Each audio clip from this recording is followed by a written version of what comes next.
Oh, what up, guys?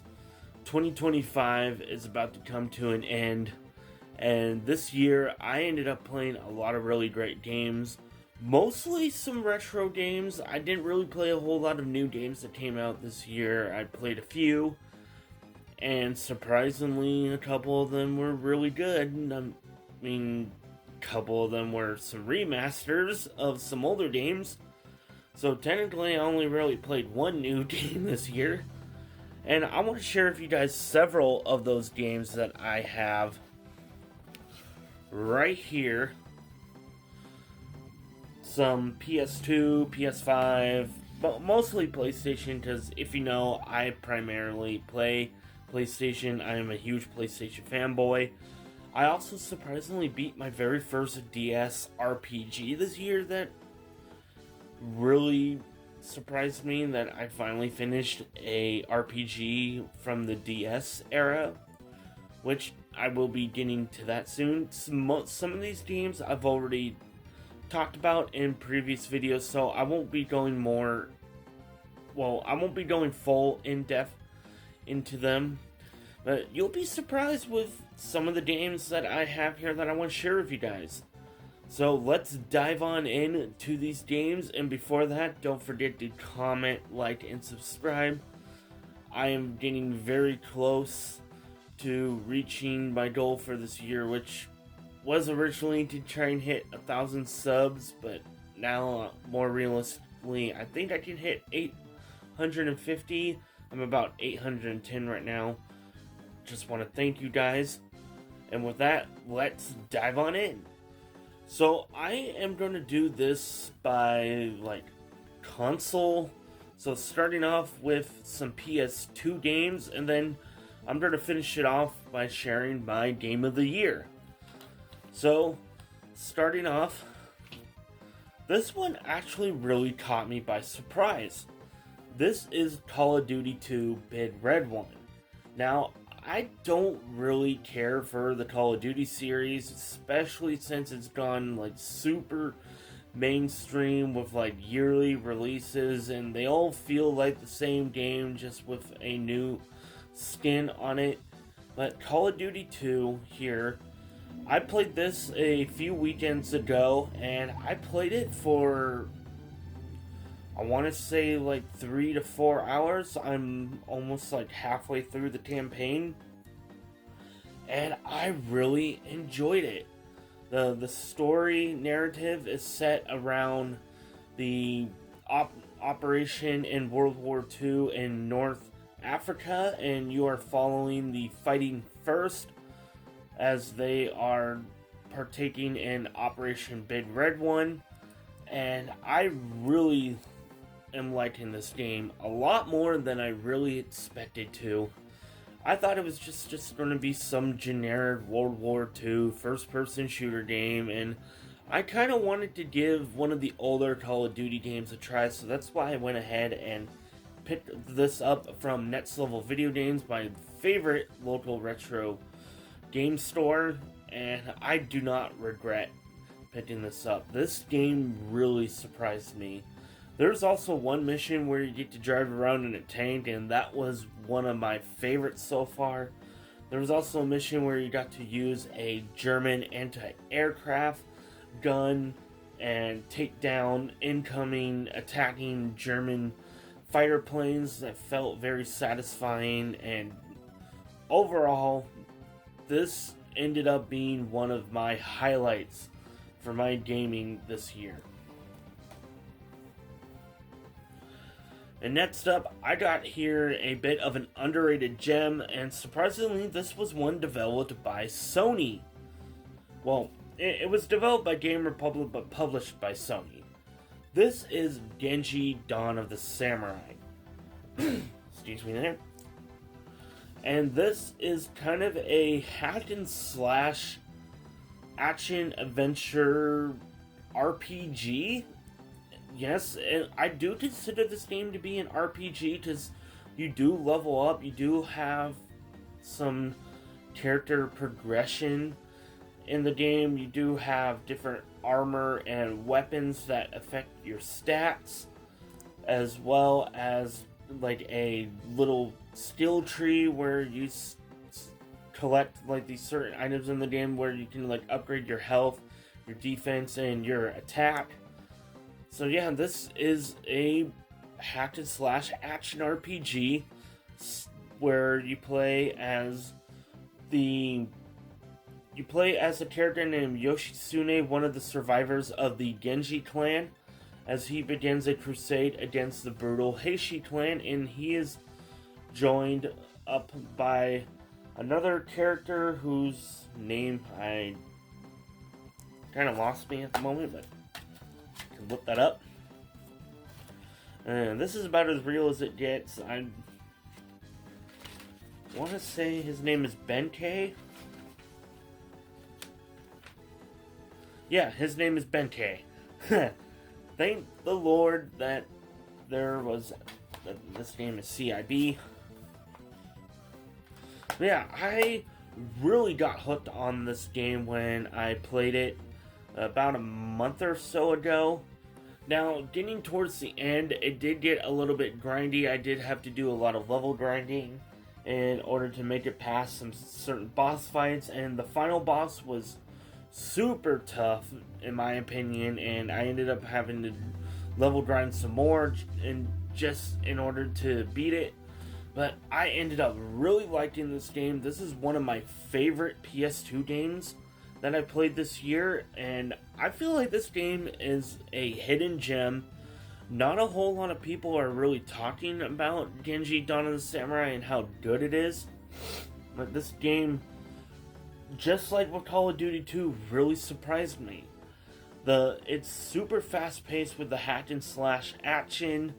It also has some platforming in it where there are some segments where you have to do some platforming in order to get around. And the boss fights were very satisfying to beat, and getting all the new weapons and getting stronger just felt very satisfying. If I had a PS3, I would love to be able to check out the sequel, which is Dawn of the Blade, or Day of the Blade. I forget, I think it's Dawn of the Blade, but that's the one where that giant enemy crab beam spawned from. And if you haven't played Genji Dawn of the Samurai, I highly recommend it.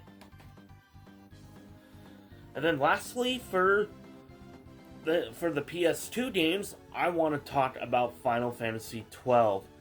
This is finally giving me an excuse to talk about this game. I have had this game in my collection multiple times, but I never actually played it. And this year, I finally sat down, popped it into my PlayStation 2, and really started getting into it.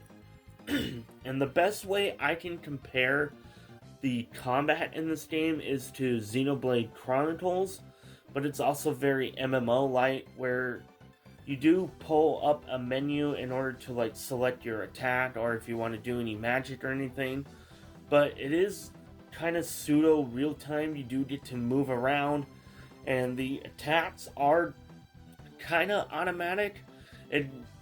There's like a gauge that builds up, and then once that fills up, your character will actually do whatever it is that you wanted them to do, use an item or attack or anything. But it is kind of Xenoblade-esque, but also very much like an MMO. But this game, I ended up really getting hooked on the story. Now, I haven't gotten too deep into Final Fantasy XII, but I could say that this game, for me, and this may be a hot take, but I feel like this game is a lot better than Final Fantasy X.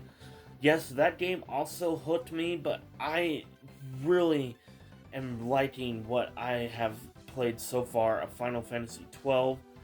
Now, I will agree with a lot of fans that the main character, Vaughn, isn't really the greatest main protagonist.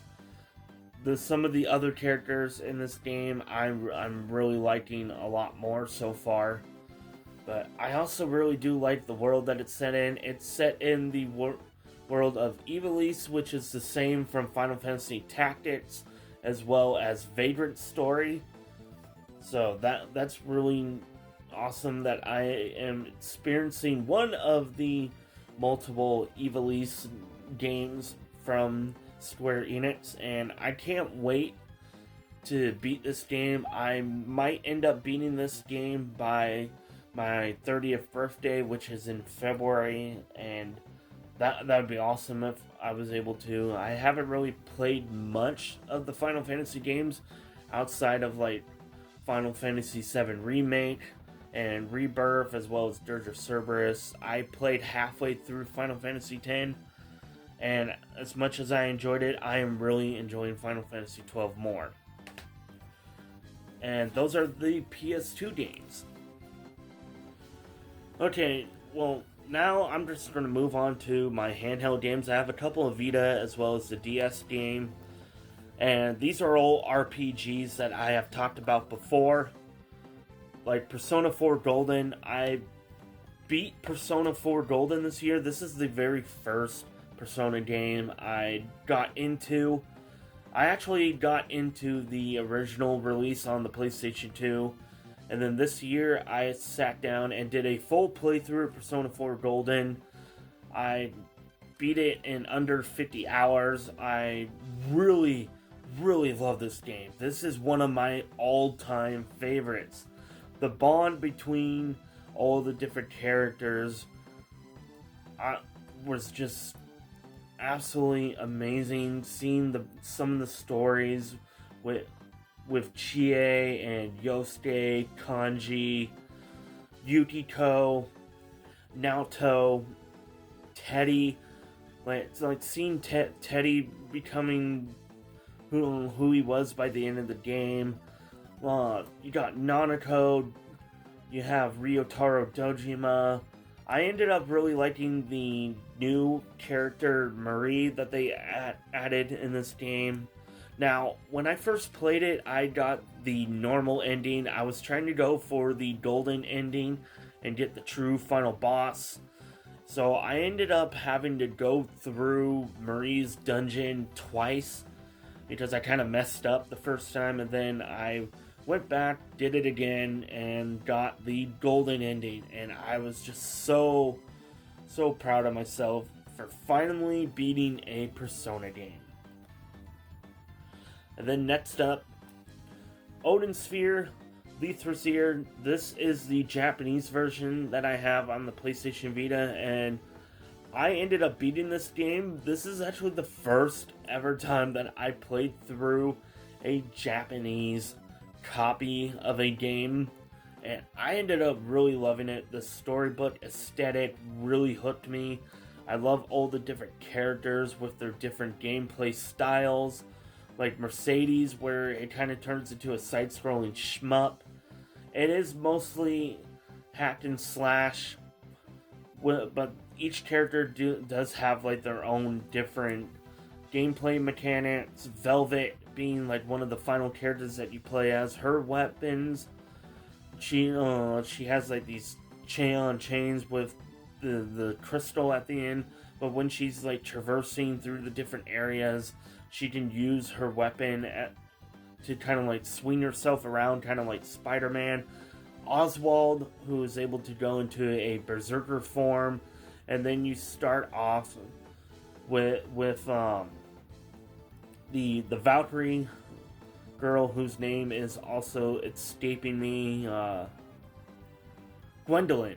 Yeah, Gwendolyn. You start off playing as her, and since she is a Valkyrie, she is able to fly around, and I just really like what they did to make this a lot better than the PS2 version.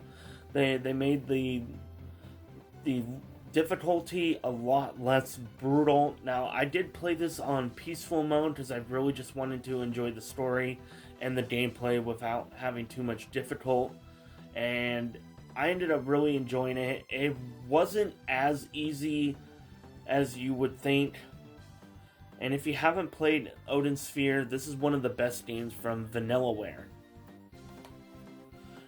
Then lastly, for the handheld games, and this one I did recently bring up in one of my last videos. This is Summon Night Twin Age, and this is one of the most recent games that I beat this year, and this was one game that I was looking for a long time. This is an action RPG spin-off of the Summonite series developed by Flight Plan and Band Presto. It is all part of Bandai Namco Games, and this was published here in the West by Atlas.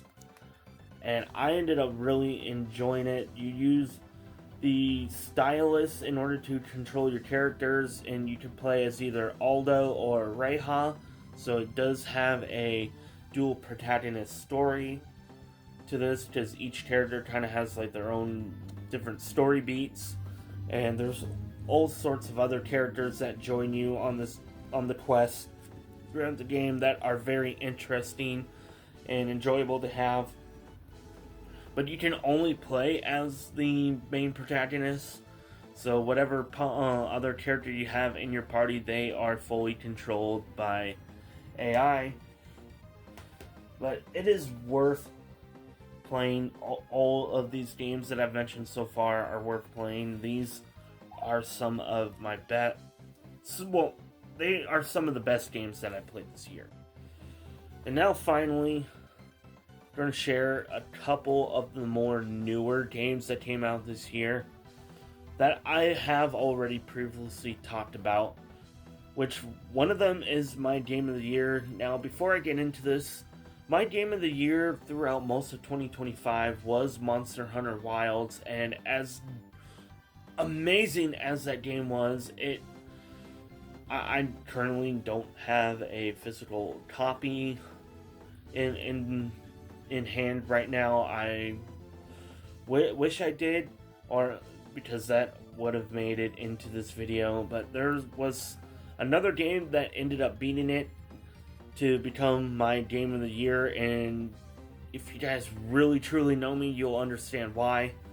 But first off, I want to mention Tales of Grace's F Remaster that came out all the way back in January. This is the remaster of the PlayStation 3 game, which that was kind of an enhanced version of the Wii game that was released only in Japan. Tales of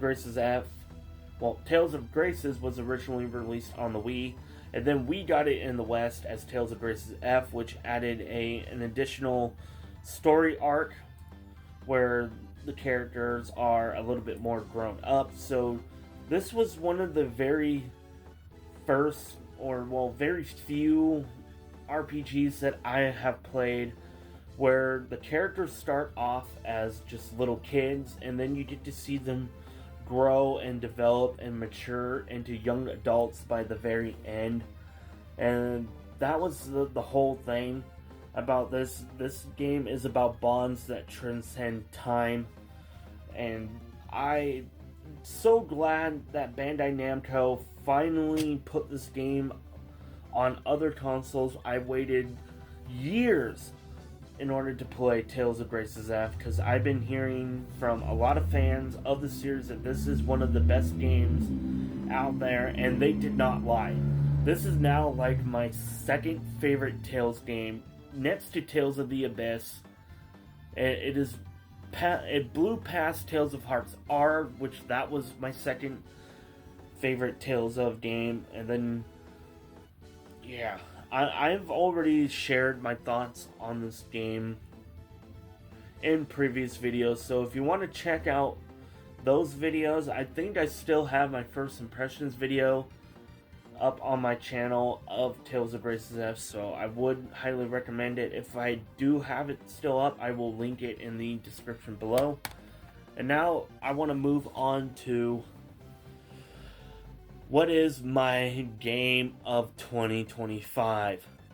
And this one I also just recently did a video on. This is Daemon Ex Machina Titanic Scion, and I realized after I made that video that I have been pronouncing this title all wrong. It is not Daemon, it is actually pronounced Demon. It's just an alternate spelling for Demon, but Daemon Ex Machina Titanic Scion is my all-time favorite game of 2025. This is third-person, fast-paced mecha action at its finest. Now, you are not piloting giant mechs like you did in the previous game. These are more like scaled down, almost like Iron Man level of mech suit, but they are still immensely badass looking. I am really digging this story. It has a very gripping narrative where you play as a outer who was once a member of the Sovereign Axiom, who are like the bad guys of this game, and something goes completely wrong and he ends up abandoning them and joining this group of reclaimers. And I said him, but your character could be either male or female. It's a fully customizable character, but unlike the first game, your character is actually fully voiced. There are multiple voice actors that partake in being the voice of the main protagonist, depending on if you wanted to be male or female, which that made it stand out even more above the first game. And I don't think I even really bothered mentioning that in my previous video when I talked about this game. But that was one of the major reasons why I ended up really loving this game. And I'm also a huge fan of mechs, hence my name being MechaOtaku Gamer, because I'm a huge fan of mechas, and I love all the different designs in this game, being able to mix and match different parts. But what's also really cool is that you can actually make your outer appearance be permanent, but pick up other parts for your mech suit that will increase different stats while maintaining like your favorite look for the game. And also all the other different characters that join your party, they all have their own stories, their own development. You have like this hot-blooded reclaimer character named Ash, who ends up kind of understanding more about you later on in the story, and kind of comes to term that even though your character is an outer, you guys are both fighting for the same thing. And you also find out that he has like a family that he's trying to protect. And overall, Daemon x Machina Titanic blew me away more than any other game that I played this year. And that is why it is my game of the year, and that is why all of these games are some of my favorites that I played throughout 2025. So that is it. Those are 8 games that I played this year that stood out amongst all the other ones as some of the highlights of my gaming for this year, including my game of the year. I hope you guys enjoyed this video. And again, don't forget to comment, like, and subscribe. I am MechaOtaku Gamer, and I will see you guys in the next one. Peace.